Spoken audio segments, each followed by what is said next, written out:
2022년을 기준으로 전 세계의 인구는 약 79억 명으로 우리는 지구 역사상 가장 많은 사람과 함께 살아가고 있습니다. 그렇다면 이렇게 많은 사람이 모두 동시에 바다로 뛰어들게 되면 어떤 일이 벌어지게 될까요?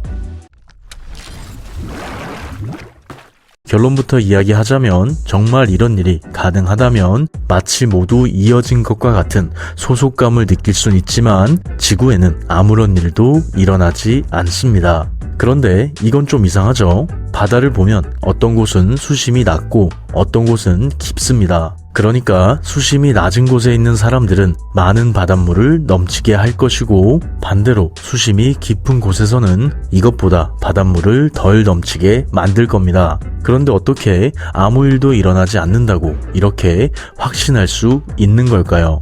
지구상의 바다는 대부분 연결되어 있기 때문에 수심이 낮고 깊은 건 상관이 없습니다. 하나의 커다란 그릇에 물이 담겨 있다고 생각해도 상관이 없다는 거죠. 그리고 이런 특징 때문에 어떤 일이 일어날지 예상해 보는 것도 굉장히 쉬워집니다. 여기 물이 반 정도 들어있는 컵과 이 컵에 들어갈 정도로 작은 앙증맞은 쇠구슬이 있다고 하고 이 쇠구슬을 컵에 넣는다고 가정해보죠. 이 경우 유리컵에 들어간 쇠구슬은 물의 높이를 자신의 부피만큼 높이게 되는데요. 이때 유리컵의 면적이 100제곱센티미터라고 하고 쇠구슬의 부피를 500세제곱센티미터라고 한다면 물이 올라간 높이는 쇠구슬의 부피에서 유리컵의 면적을 나눠준 값인 5cm가 됩니다. 중학교 때 다 배웠죠? 그리고 지구의 모든 사람이 바다에 뛰어들었을 때 변화할 바닷물의 높이를 구하는 것도 이와 같죠. 먼저 간단하게 구글에 검색해보면 전체 바다의 면적이 약 3억 6,100만 제곱킬로미터인 걸 알 수 있고요. 여기에 단순하게 사람의 평균 체중을 70kg이라고 하면 부피를 약 7의 10의 마이너스 11 세제곱킬로미터라고 예상해 볼 수 있습니다. 그리고 이를 이용해 최종적으로 인류의 총 부피를 약 0.55의 세제곱킬로미터로 결정할 수 있게 되죠.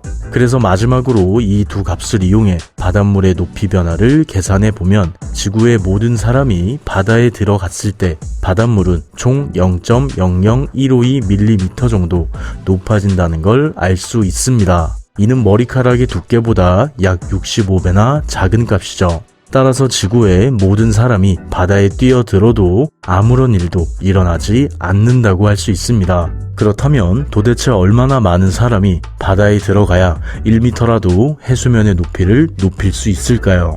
결론부터 이야기하자면 총 약 5,220조 명의 사람이 필요합니다. 현실적으로 우리만으로는 의미있게 해수면의 높이를 증가시킬 수 없다는 말이죠. 하지만 이렇게 끝내기에는 조금 아쉽죠. 그렇다면 인간이 아닌 빙하는 어떨까요? 만약 지구상의 모든 빙하가 녹는다면 지구에는 어떤 일이 일어나게 될까요?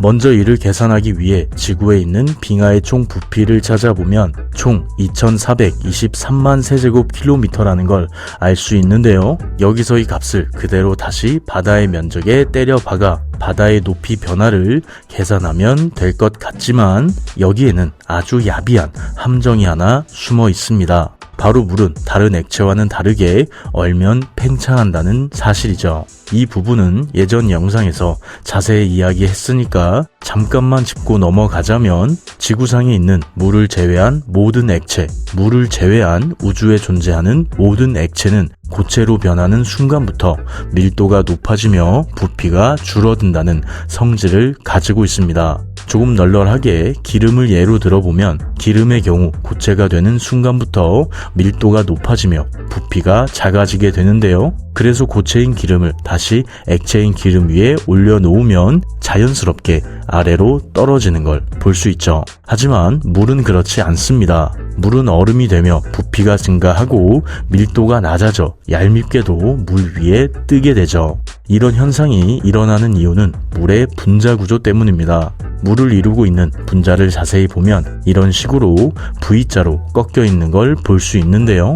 이렇게 꺾여 있는 분자들이 물이 어는 과정에서 서로 결합하게 되면서 중간중간 빈 공간이 생기게 되는 겁니다. 이에 따라 물이 얼어 고체로 변하며 약 9% 정도 부피가 커지게 되죠. 그리고 다시 강조하자면 이는 오직 물만이 보여줄 수 있는 현상입니다. 그래서 우리도 빙하의 총 부피에서 9%를 빼고 바닷물의 높이 변화를 계산해 보면 이라고 또 하기 전에 이 부분에서 빙하는 바닷물인데 물이라고 하기는 어렵지 않을까라고 하실 수 있는데 빙하는 소금기가 없는 그냥 물입니다.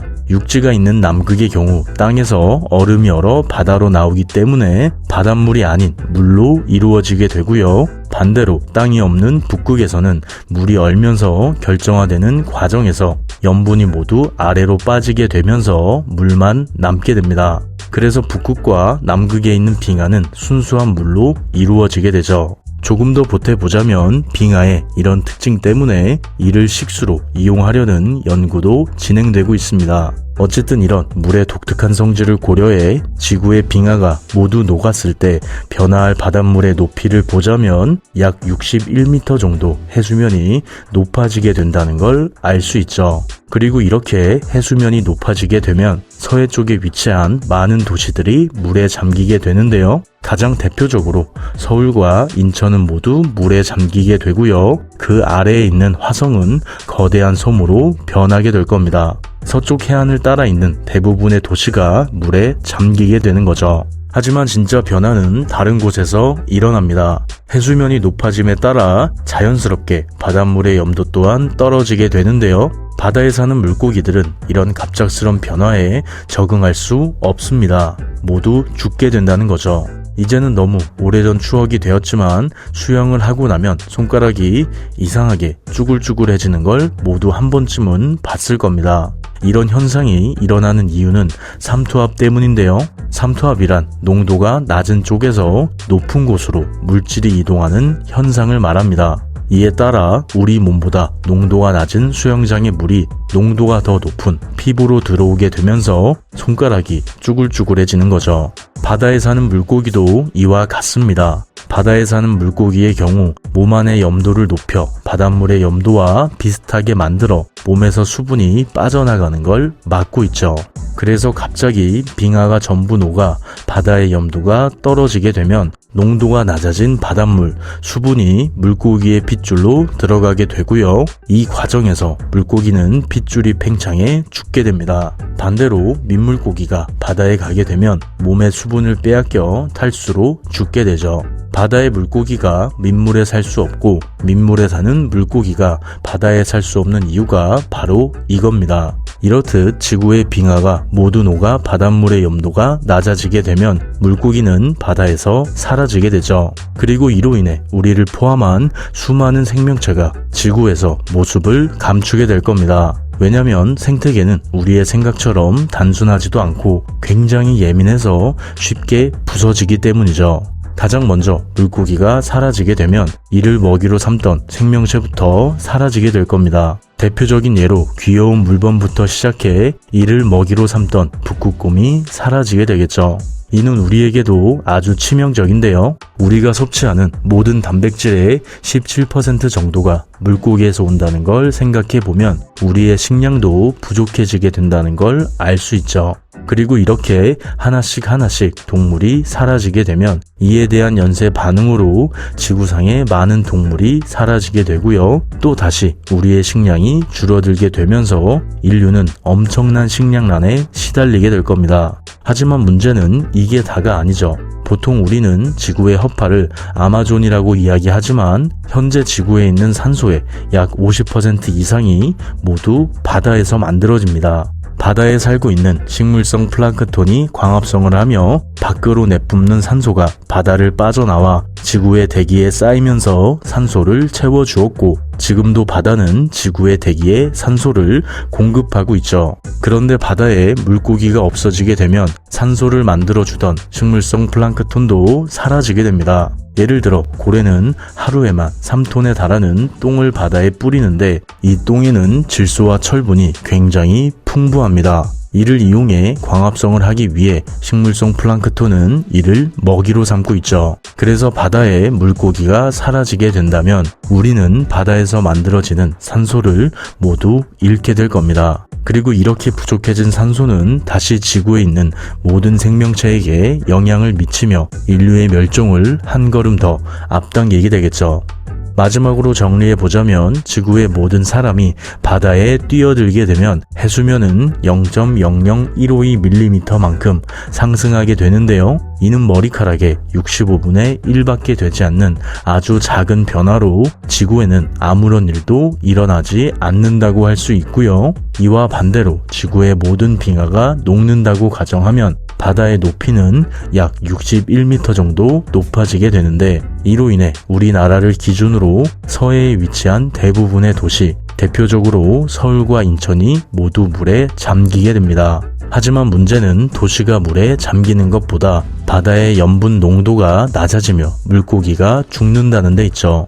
염분이 낮아져 바다의 물고기가 사라지게 되면 이를 먹이로 삼는 동물과 우리에게 큰 타격을 주게 되고 궁극적으로 바다의 식물성 플랑크톤이 사라지며 지구에 있는 산소의 50%를 잃게 될 겁니다. 그리고 이는 인류를 멸종 직전까지 몰아붙일 수 있는 거대한 재앙이라고 할 수 있죠. 따라서 결론이 왜 이렇게까지 나는지 모르겠는데 지구의 모든 사람이 바다에 뛰어드는 건 괜찮지만 지구의 모든 빙하가 녹는 일은 절대로 일어나서는 안 된다고 결론 내릴 수 있습니다. 영상 봐주셔서 감사합니다. 구독과 좋아요, 알림 설정 잊지 마시고요. 바다의 염분이 낮아지는 것만으로도 너무나도 쉽게 생태계가 모두 무너져 내린 것처럼 우리의 삶도 쉽게 부서지는 것 같습니다. 이는 우리가 우리 자신에게 조금 더 친절해야 한다는 뜻이기도 하죠. 그러니까 넘어갈 수 있는 작은 실수 정도는 용서해 주는 게 어떨까요? 그럼 내일도 조금 더 행복한 하루 되길 바래요. 운맨